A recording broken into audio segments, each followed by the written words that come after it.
Salut à tous, c'est Mathéo, on se retrouve pour une nouvelle vidéo sur les conséquences du coronavirus sur le football. Dans cette vidéo, nous allons voir quels sont les secteurs du football qui sont touchés, combien les clubs et les ligues perdent d'argent et quelles sont les solutions pour résister à cette crise. Alors, soudain, privés de revenus par l'interruption de compétition à cause du coronavirus, de nombreux clubs européens voient leur trésorerie s'épuiser à court terme, une situation intenable, et c'est tout l'écosystème du sport qui est menacé.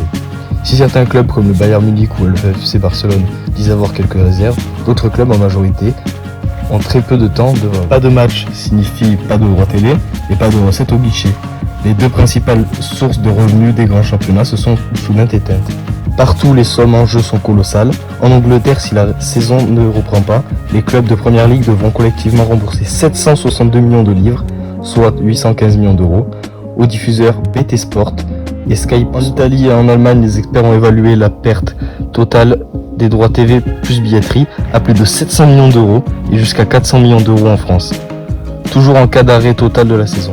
Quant à l'Espagne, la Liga a estimé à environ 700 millions d'euros les pertes possibles en cas de non-reprise de la saison, dont 500 millions pour seuls les droits TV. D'où l'intérêt de toutes les ligues à vouloir reprendre à huis clos dès que possible pour au moins récupérer les droits de diffuseurs.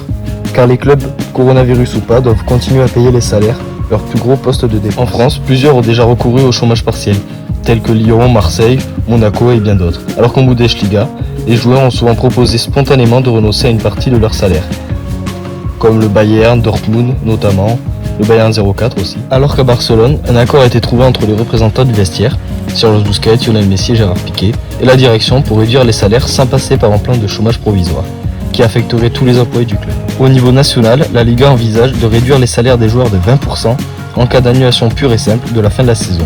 Et la fédération espagnole a annoncé mercredi le déblocage de 500 millions d'euros d'aides remboursables pour venir en aide aux clubs professionnels de première et de deuxième division. En première ligue anglaise, là où les salaires sont les plus élevés, rien ne se fera sans l'accord des joueurs, protégés par des contrats en béton, et le syndicat des joueurs PFA s'est seulement montré ouvert à des reports de salaire jusqu'à 2019-2020 peut aller à son terme d'ici l'été, les dégâts seront limités. Mais rien nous dit que la saison ira. Merci d'avoir regardé cette vidéo, abonne-toi et like cette vidéo, lâche un petit commentaire, porte-toi bien, bise.